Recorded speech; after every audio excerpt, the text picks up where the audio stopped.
اللهم صل على سيدنا ومولانا محمد وعلى سيدنا علي وسيدتنا فاطمة وسيدتنا زينب وسيدنا حسن وسيدنا حسين وعلى آله وصحبه وبارك وسلم.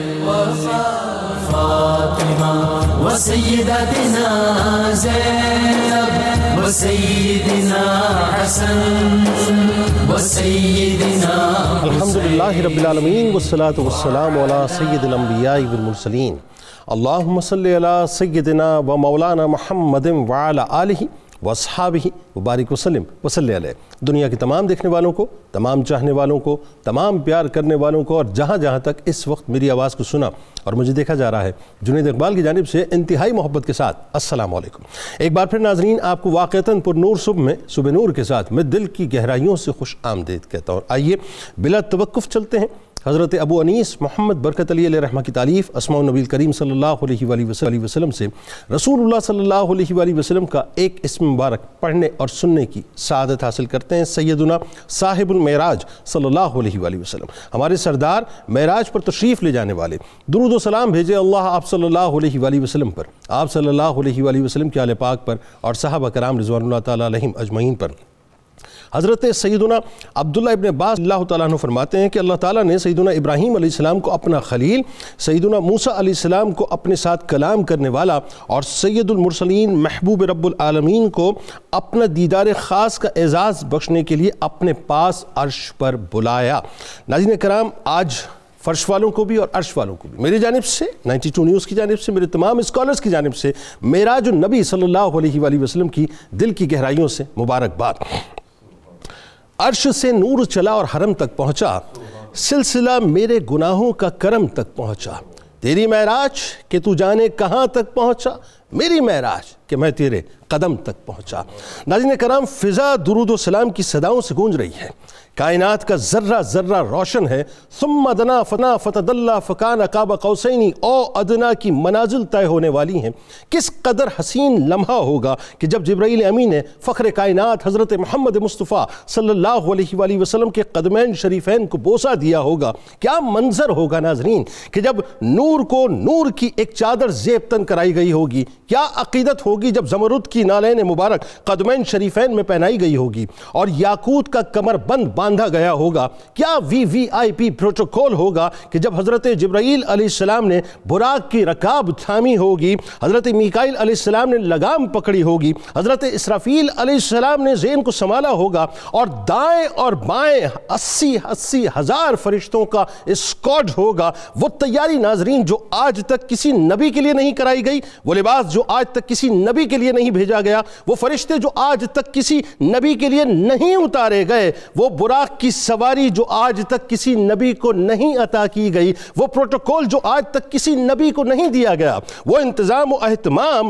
جو آج تک کسی نبی کے لیے نہیں کیا گیا، وہ منازل جو آج تک کسی نبی کو طے نہیں کرائے گئے، وہ مناظر جو آج تک کسی نبی کو نہیں دکھائے گئے، وہ انوارات و تجلیات جو آج تک کسی نبی پر نہیں برسائے گئے، وہ مقامات جو آج تک کسی نبی کے زیر قدم نہیں لائے گئے، وہ حجابات جو آج تک کسی نبی کے لیے نہیں اٹھائے گئے، وہ امامت جو آج تک کسی نبی کے حصے میں نہیں آئی، وہ بشارتیں جو آج تک کسی نبی کو نہیں سنائی گئیں، وہ سفر جو آج تک کسی نبی کو نہیں کرایا گیا، وہ مسلح امامت جو آج تک کسی نبی کو نہیں سونپا گیا، وہ ملاقاتیں جو آج تک کسی نبی کو نہیں کرائی گئیں، وہ جنت و دوزخ کے احوال جو آج تک کسی نبی کو نہیں دکھائے گئے، وہ بشارتیں جو آج تک کسی نبی کو نہیں سنائی گئیں، وہ سدرۃ المنتہا کی سرحدیں جو آج تک کسی نبی کو عبور نہیں کرائی گئیں، وہ تمنائے جبرائیل امین جو آج تک کسی نبی کے سامنے نہیں لائی گئی،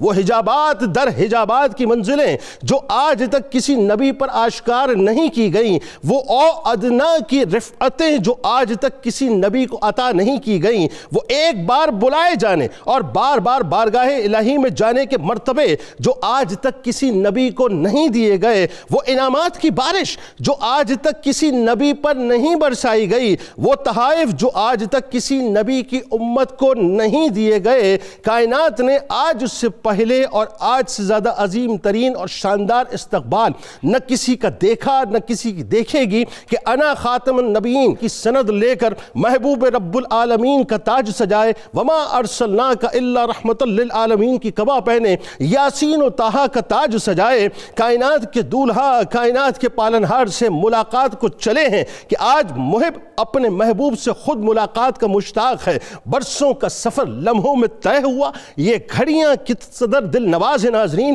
کہ جب مکان سے لا مکان تک نور ہی نور پھیلا ہوا ہے۔ یہ لمحے کتنے حسین ہیں، کتنے خوبصورت ہیں، جب زمین سے لے کر آسمانوں تک ساری گزرگاہوں پر مشتاق دید کا ہجوم باندھے کھڑا ہے۔ یعنی عالم یہ ہے ناظرین کہ ہاتھ باندھے دست بستہ کھڑے ہیں کہ اب وہ آنے والے ہیں جن کا انتظار پوری کائنات کو ہے کہ سواری بھی نور کی ہے تو سوار بھی نور ہے، باراتی بھی نور کے ہیں تو دولہا بھی نور ہے، میزبان بھی نور ہے تو مہمان بھی نور ہے۔ نوریوں کی یہ نوری بارات مسجد حرام سے مسجد اقصیٰ تک اور مسجد اقصیٰ سے سدرۃ المنتہا تک پہنچی ہے کہ پوری کائنات محو حیرت ہے، بلکہ حیرت بھی حیرت میں مبتلا ہے کہ کائنات کا سارا نظام منجمد ہو چکا ہے، سائنس و ٹیکنالوجی قدرت کے سامنے ڈھیر ہو چکی ہے۔ رب کائنات نے اس کارخانہ عالم کو یکدم بند کر دیا ہے، سوائے اپنے محبوب صلی اللہ علیہ وآلہ وسلم اور ان چیزوں کے جنہیں حضور نے متحرک کیا، باقی تمام کائنات کو ٹھہرا دیا۔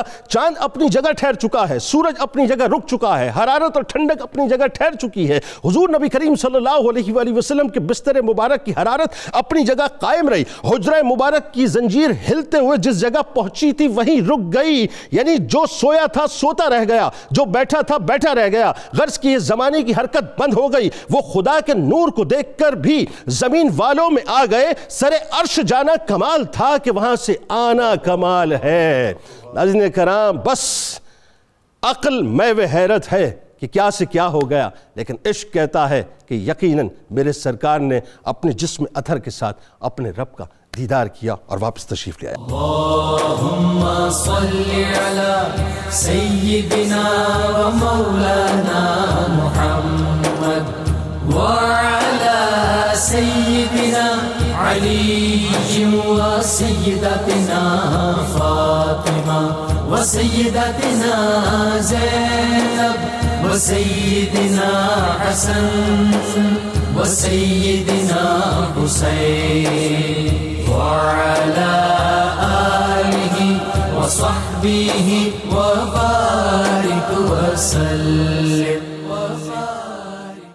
اللهم صل على سيدنا ومولانا محمد وعلى سيدنا علي وسيدتنا فاطمة وسيدتنا زينب وسيدنا حسن وسيدنا حسين وعلى آله وصحبه وبارك وسلم۔ اچھا جی، آغاز کرتے ہیں پروفیسر صاحب آپ سے۔ سب سے پہلے تو یہ بتائیے کہ واقع معراج کا جو پس منظر ہے وہ کیا تھا، اور ساتھ ساتھ یہ بھی بتائیے صاحب کہ اس کی ضرورت کیوں پیش آئی۔ بسم اللہ الرحمن الرحیم، اللہم صلی علی محمد کما تحب و ترضی۔ محترم جنید اقبال صاحب، میں اپنی گفتگو اس بات سے کروں گا کہ وہ جو نہ تھے تو کچھ نہ تھا، وہ جو نہ ہوں تو کچھ نہ ہو، جان ہے وہ جہان کی، جان ہے تو جہان ہے۔ حضور نبی اکرم رحمت عالم صلی اللہ تعالی علیہ وسلم کا وہ معجزہ کہ جس میں اور کوئی نبی اور رسول آپ کا سہیم و شریک نہیں ہے، قرآن حکیم کے بعد وہ معجزہ معراج ہے۔ اللہ رب العزت نے جس پس منظر میں اپنے محبوب کریم صلی اللہ علیہ وسلم کو اپنے ہاں بلایا، اس کا اندازہ آپ اس بات سے لگائیں کہ جب دنیا والوں نے ظلم و ستم کی حد کر دی، حدیں کراس کر دیں، تو اس وقت آپ صلی اللہ علیہ وسلم یہ فرما رہے ہیں اللہم اہد قومی فإنہم لا یعلمون، اے اللہ میری قوم کی آنکھوں پر پڑی پٹی ہٹا دے، انہوں نے مجھے جانا ہی نہیں، اللہ اکبر، لا یعلم، مجھے نہیں جانا۔ آپ صلی اللہ علیہ وسلم نے جس انداز سے اولاد آدم کو ان کی رفتیں، ان کی بلندیاں، ان کا احترام آدمیت دکھانے کی کوشش کی، ان کا تعصب، ان کا عناد اس میں حد سے بڑھتا چلا گیا، اور وہ مقام آیا کہ آپ اللہ سے ملنے کے لیے لوگوں کو دعوت دیں اور لوگ آپ کو شیب ابی طالب میں محصور کر کے ان اذیتوں سے گزاریں کہ جس کی دل گدادی کا اندازہ کوئی نہیں لگا سکتا۔ آپ صلی اللہ علیہ وسلم ان تمام تر باتوں کے باوجود بندوں کو اللہ کا راستہ دکھا رہے ہیں، ان کو ان کی حقیقت بتا رہے ہیں، مگر وہ اپنی ظلم اور بربریت میں اس حد تک جاتے ہیں کہ طائف کی گلیوں میں سرور دو جہاں صلی اللہ علیہ وسلم کی مبارک جوتیاں خون سے بھر جاتی ہیں، اور آپ صلی اللہ علیہ وسلم ایک مقام پر عائشہ صدیقہ رضی اللہ عنہا سے فرماتے ہیں لوگ تو یہ سمجھتے ہوں گے کہ جنگ احد، غزوہ احد کا مقام مشکل تھا، لیکن اے عائشہ طائف کی گلیوں میں جو کچھ میرے ساتھ ہوا اس کا اندازہ کوئی نہیں لگا سکتا۔ اب جب یہ واقعات رونما ہوئے کہ آپ کی غمگسار رفیقہ حیات سیدہ خدیجۃ الکبریٰ سلام اللہ علیہا، آپ کے انتہائی شفیق چچا حضرت ابو طالب رضی اللہ عنہ اس دنیا سے رخصت ہو گئے اور آپ نے اس کو غم کا سال بھی قرار دیا، ان حالات میں اللہ رب العزت نے فرمایا محبوب یہ فرش والے تو آپ کو نہیں پہچان سکے، آج عرش پر میں تجھے بلاتا ہوں کہ آسمان والے اور عرش والے آپ کی شان کیا جانتے ہیں۔ یہ وہ پس منظر تھا کہ جس میں اللہ رب العزت نے، اور جنید اقبال صاحب ضرورت کیوں پیش آئی، یہ بڑا اہم نکتہ ہے۔ جی بتائیے۔ اور ضرورت اس لیے پیش آئی کہ آدم علیہ السلام سے لے کر سیدنا عیسیٰ علیہ السلام تک جتنے انبیاء علیہ السلام آئے، ان سب نے کہا وَاعْبُدُوا اللَّهَ وَلَا تُشْرِكُوا بِهِ شَيْئًا، اللہ کی عبادت کرو، اس کے ساتھ کسی کو شریک نہ ٹھہراؤ۔ یہ سن کر قوم کہتی اے اللہ کے نبی ہونے کے دعوے دار، جس اللہ کی طرف آپ ہمیں دعوت دے رہے ہیں اسے دیکھا بھی ہے؟ اس کے جواب میں اللہ کا ہر نبی یہ کہتا دیکھا نہیں پہچانا ہے، ہر گیا ہے کہ عظمی رویت وحدہ لا شریک می گوید۔ یہ نکتہ ابھی تک تھا، لیکن جب آمد ہوئی قَدْ جَاءَكُمْ بُرْهَانٌ مِّن رَبِّكُمْ، تو اللہ نے فرمایا کہ محبوب یہ کہتے ہیں کہ جس اللہ کی طرف دعوت دے رہے ہو اسے دیکھا بھی ہے کہ نہیں؟ آج میں اس طرح سے تجھے اپنے جلوے دکھاؤں کہ لوگ کہیں کہ جس اللہ کی طرف بلا رہے ہو اسے دیکھا بھی ہے، تو آپ کہیں کہ میں نے اس انداز میں دیکھا ہے کہ ما کذب الفؤاد ما رأى، دنا فتد اللہ کی منزلیں طے کی ہیں۔ یہ توحید اپنے نقطہ عروج کو اگر پہنچ رہی ہے، اپنے اکمال کا درجہ پا رہی ہے، تو وہ واقعہ معراج کی صورت۔ سبحان اللہ۔ اچھا ایک طرف لن ترانی ہے، یعنی موسیٰ علیہ السلام تبارک اللہ ہے، اور ایک طرف اللہ مشتاق ہے، یہ کیسی بات ہے؟ تبارک اللہ ہے ذات تیری، تجھ ہی کو زیبا ہے بے نیازی، کہیں تو وہ جوش لن ترانی، کہیں تقاضے وصال کے۔ تو ضرورت کیوں پیش آئی؟ ضرورت اس لیے پیش آئی کہ کل قیامت کے دن جب وقت محشر ہو، آپ وہاں پر کہیں کہ لوگو آنا لہا، کہاں ہو میں تمہارا۔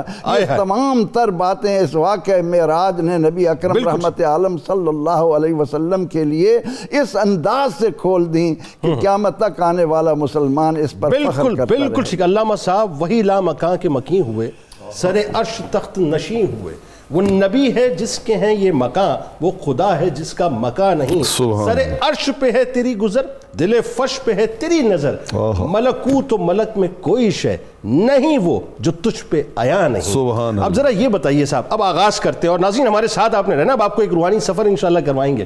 اب ذرا یہ بتائیے کہ مسجد حرام سے مسجد اقصی تک کا جو حسین ایک سفر ہے، وہ جو ایک منظر نامہ ہے، واقعاتی انداز سے ذرا بیان۔ سبحان اللہ، ماشاءاللہ، بسم اللہ الرحمن الرحیم۔ جنید بھائی بہت شکریہ۔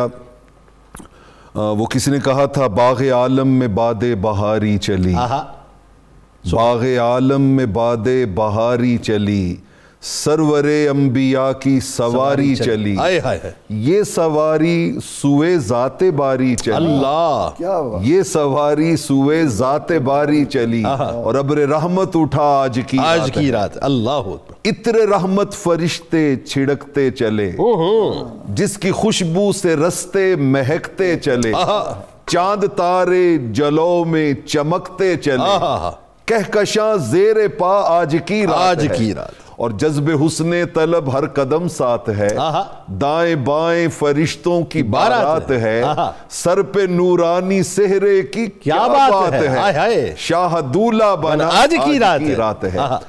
اس قصیدے کے اشعار تو ایسے ہیں کہ دل یہی کرتا ہے کہ انہی کو انسان بار بار پڑھے، بار بار سنے اور انہی میں گم رہے۔ میں آغاز کرنا چاہوں گا قرآن مجید فرقان حمید میں بیان ہونے والے اس مرحلہ معراج کا، جس کو اللہ جل مجدہ نے سورہ اسراء کی پہلی آیت میں بیان کیا۔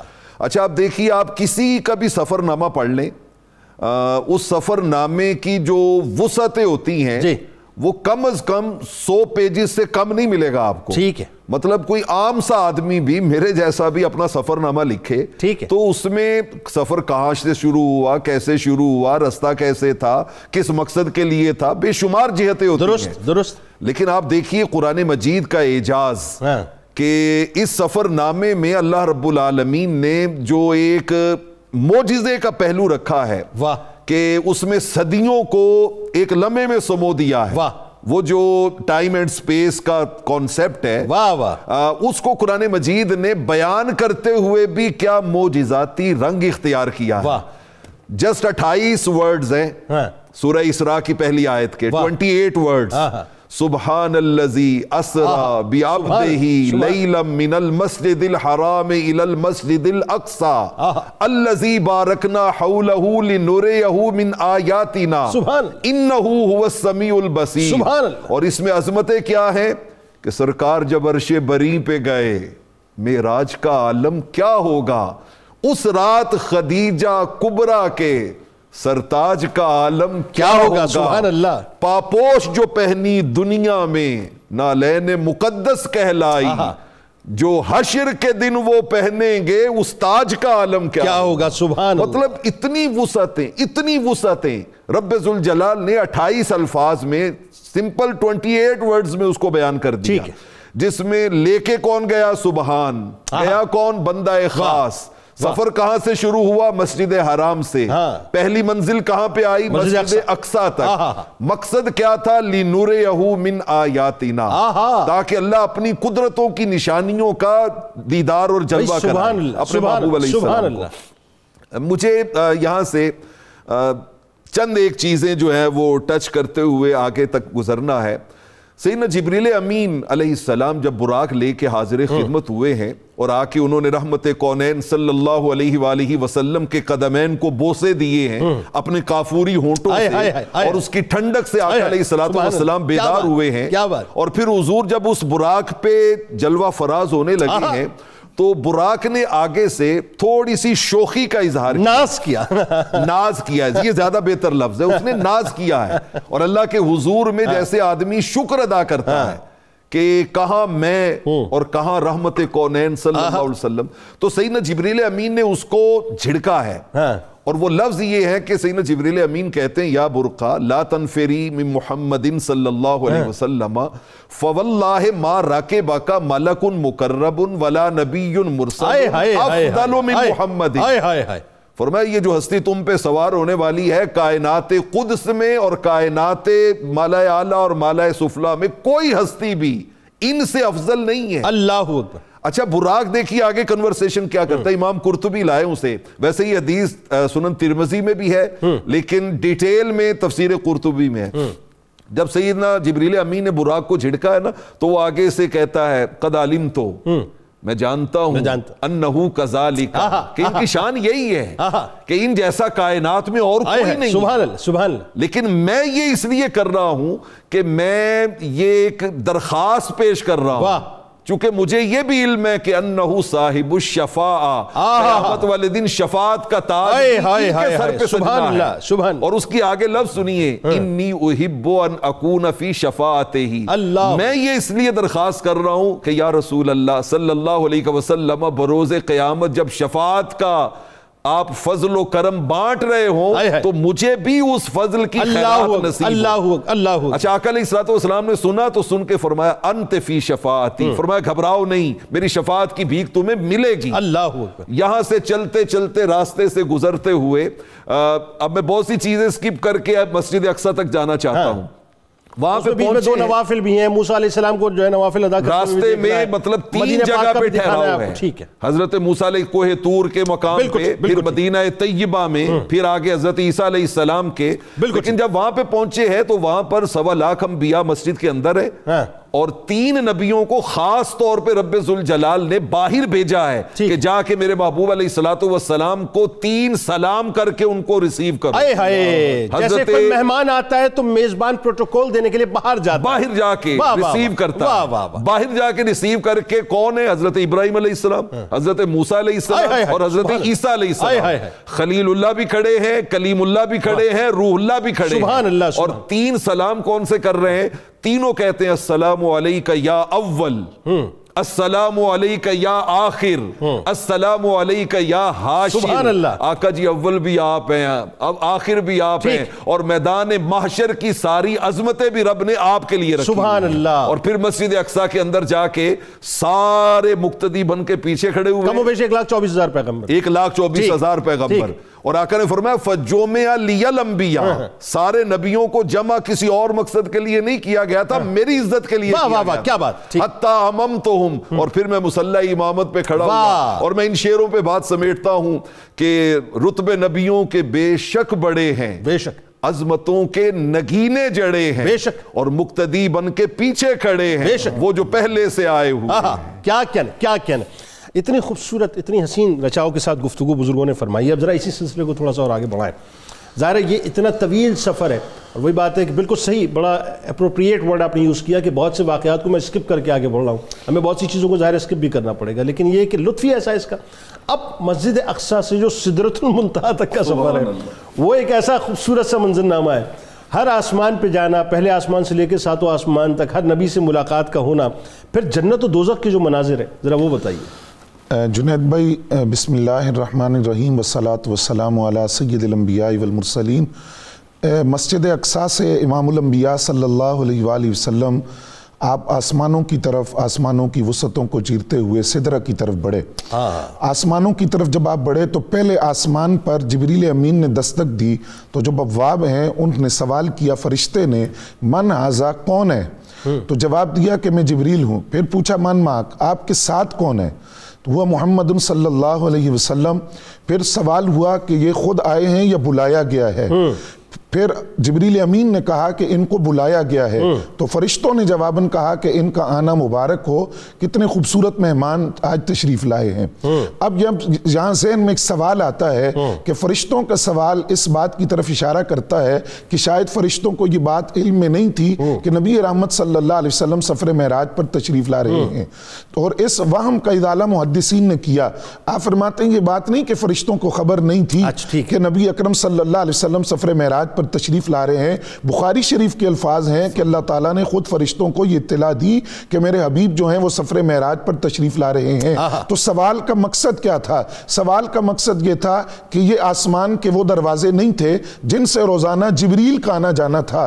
یہ دروازے وہ تھے جو بالخصوص معراج کی رات کے لیے تیار کیے گئے، اور ان کے لیے حکم تھا کہ یہ دروازہ صرف نام محمد پر کھلے گا صلی اللہ علیہ وسلم. اسی لیے جب جبریل امین نے یہ جواب دیا کہ جو میرے ساتھ ہستی ہیں آقا کریم صلی اللہ علیہ وسلم، اور پھر جو دوسرا سوال تھا کہ یعنی یہ دروازوں کے کھلنے کا جو پاس ورڈ تھا وہ نام محمد صلی اللہ علیہ وسلم. اس کو ہم یوں سمجھ لیں کہ جو وی وی آئی پی گیٹ ہوتے ہیں جہاں سے ہر ایک نہیں گزر سکتا، یہ وی وی آئی پی گیٹ تھے آسمان کے جو صرف معراج کی رات کے لیے. اللہ اکبر. دوسری بات یہ ہے، دوسرا سوال یہ تھا یہ خود آئے ہیں یا بلایا گیا ہے. اس سوال کا مقصد کیا تھا کہ واقع معراج النبی سے عظمت کا یہ پہلو بھی آشکارا ہو کہ اپنا جانا اور ہے، ان کا بلانا اور ہے کہ یہ خود نہیں آئے، ان کو بلایا گیا ہے. نبی اکرم صلی اللہ علیہ وسلم جب آسمانوں کی طرف بلند ہوئے، پہلے آسمان پر حضرت آدم علیہ السلام سے آپ کی ملاقات ہوئی. آپ نے دادا کہہ کر ان کو مخاطب کیا اور سلام کیا، انہوں نے آپ کے سلام کا جواب دیا اور پھر آپ کے لیے دعائیں بھی کی. دوسرے آسمان پر حضرت یحییٰ علیہ السلام اور حضرت عیسیٰ علیہ السلام سے ملاقات ہوئی. تیسرے آسمان پر حضرت یوسف علیہ السلام سے ملاقات ہوئی. چوتھے آسمان پر حضرت ادریس علیہ السلام سے ملاقات ہوئی. پانچویں آسمان پر حضرت ہارون علیہ السلام سے ملاقات ہوئی. چھٹے آسمان پر حضرت موسیٰ علیہ السلام سے ملاقات ہوئی. اور یہاں سرکار فرماتے ہیں کہ موسیٰ علیہ السلام رو رہے تھے، ان کی آنکھوں میں آنسو تھے، اور انہوں نے مجھ سے کہا کہ یہ وہ برگزیدہ پیغمبر ہیں جن کی امت کو میری امت پر فضیلت دی گئی ہے، اور میری امت کے مقابلے میں ان کی امت کثرت کے ساتھ جنت میں داخل ہوگی. اس کے بعد نبی علیہ السلام فرماتے ہیں کہ ساتویں آسمان پر میں پہنچا، حضرت ابراہیم علیہ السلام کو میں نے دیکھا جو بیت المعمور سے ٹیک لگا کر بیٹھے ہیں، جو خانہ کعبہ کے عین اوپر ساتویں آسمان پر جہاں 70,000 فرشتے اس بیت المعمور کا طواف کرتے ہیں، اور جو ایک مرتبہ طواف کرتا ہے وہ دوبارہ نہیں آتا. نبی رحمت صلی اللہ علیہ وسلم فرماتے ہیں ساتوں آسمانوں کے بعد پھر جنت اور جہنم کے مشاہدات کو دیکھا. اب یہ لامحالہ یقینی بات ہے کہ نبی رحمت صلی اللہ علیہ وسلم نے حرم کعبہ سے لے کر لامکان کی بلندیوں تک کائنات کی کوئی ایسی چیز نہیں ہے جو نگاہ مصطفیٰ سے پوشیدہ رہی. بے شک. اللہم صلی علی سیدنا و مولانا محمد وعلى سيدنا علي وسيدتنا فاطمة وسيدتنا زينب وسيدنا حسن وسيدنا حسين وعلى آله وصحبه وبارك وسلم.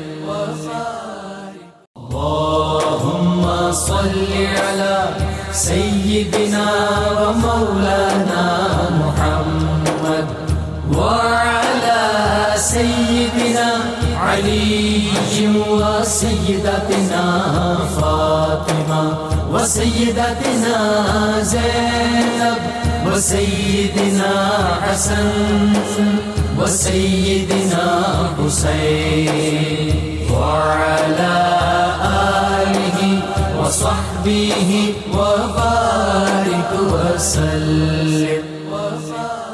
آخر میں چونکہ وقت کی بڑی کمی اور آج میں محسوس کر رہا ہوں کہ آج جو ہے بہت وقت ہمارے لیے تنگ ہو گیا ہے، لیکن واقعہ معراج جس میں آج ٹائم اینڈ اسپیس پہ سائنس ریسرچ کر رہی ہے کہ جی ایک لمحے کے اندر فرکشن آف سیکنڈ کے اندر جو ہے وہ کوئی بھی مٹیریل جو ٹرانسفر کیسے ہو جائے دنیا میں ادھر ادھر. اللہ تعالیٰ نے تو اپنے محبوب کو معراج کرا کے اسی وقت سند دے دی کہ ہمارے لیے تو کوئی کام ہی نہیں ہے.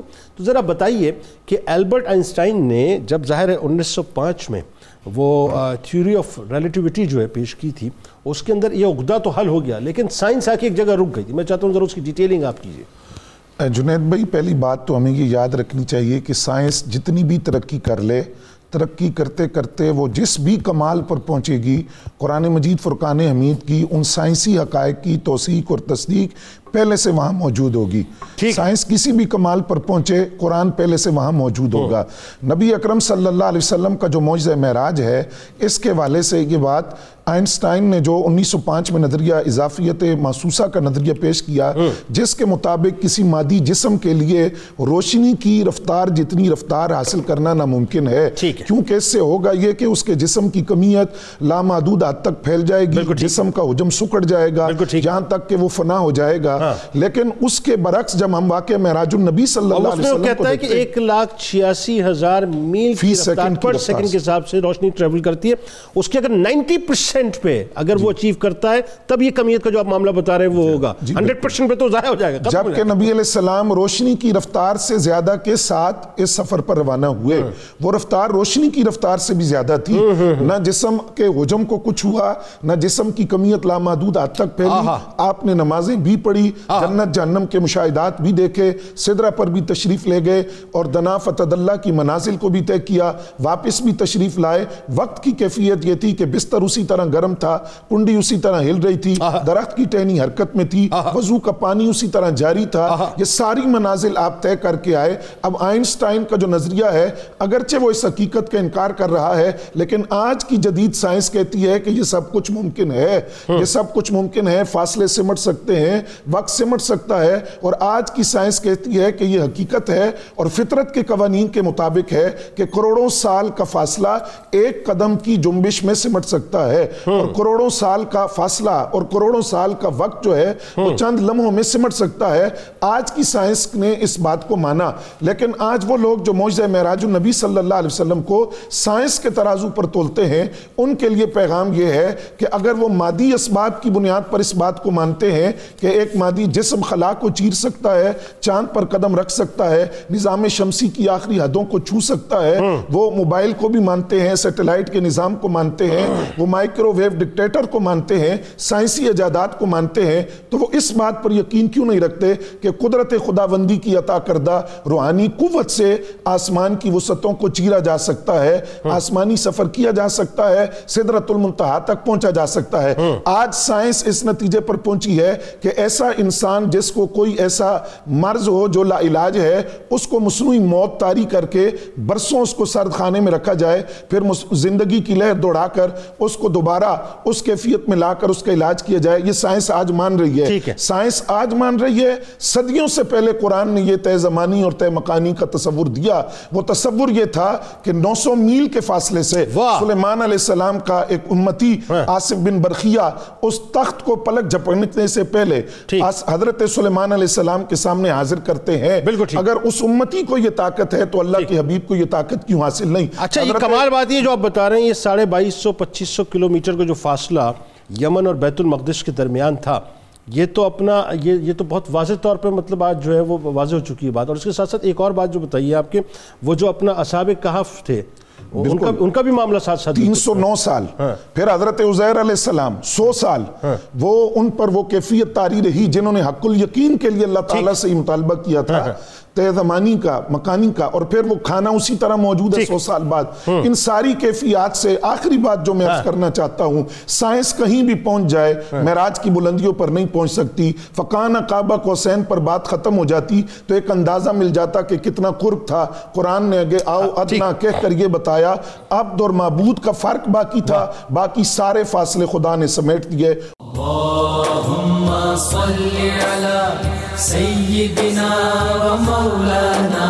محمد وعلی سیدنا علی و سیدتنا فاطمہ و سیدتنا زینب و سیدنا حسن و سیدنا حسین وعلی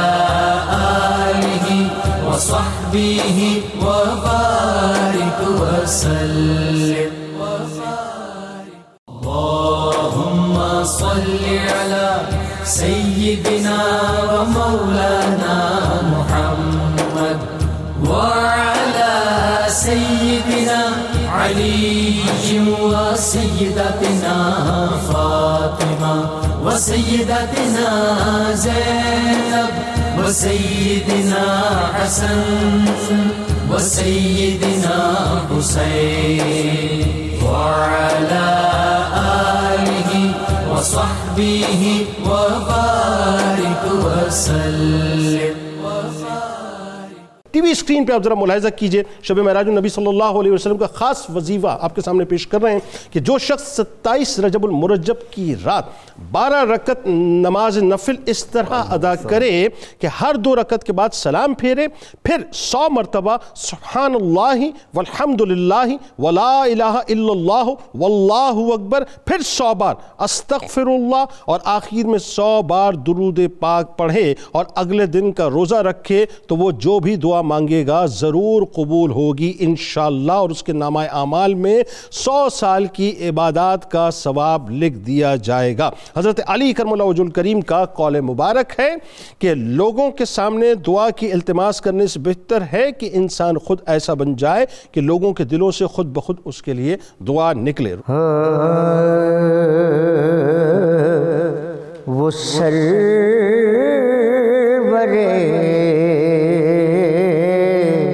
کشور رسالت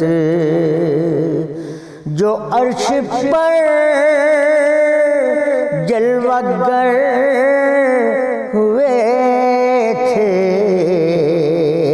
نئے نرالے طرب کے سامان، عرب کے مہمان کے لیے تھے وہ سرور کشور رسالت۔ وہاں فلک پر یہاں زمین میں رچی تھی شادی، مچی تھی دھوم میں، وہاں فلک پر یہاں زمین میں رچی تھی شادی، مچی تھی دھوم میں، ادھر سے انوار ہنستے آتے، ادھر سے نفحات اٹھ رہے تھے وہ سرور کشور رسالت۔ اتار کر ان کے رخ کا صدقہ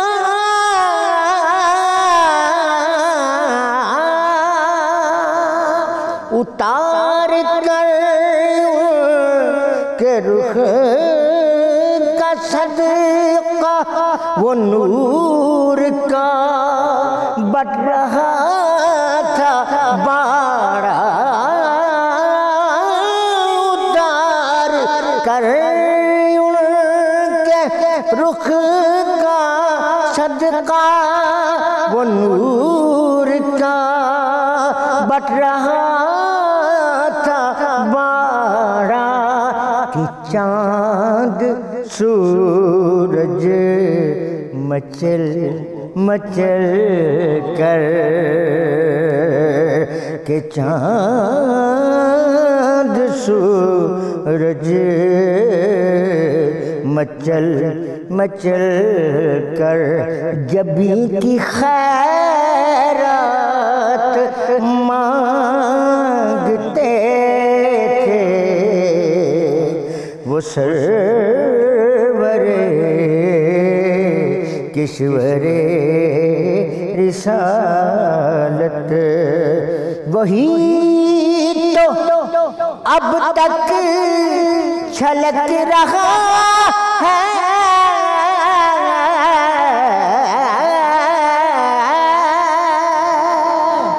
وہی تو اب تک چھلک رہا ہے، وہی تو جوبن ٹپک رہا ہے،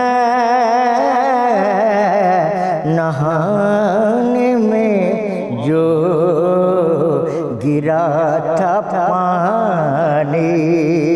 کٹورے تاروں نے بر لیے تھے وہ سرور کشور رسالت بچہ جو تلووں کا ان کے دھوور بنا وہ جنت کا رنگ و روغن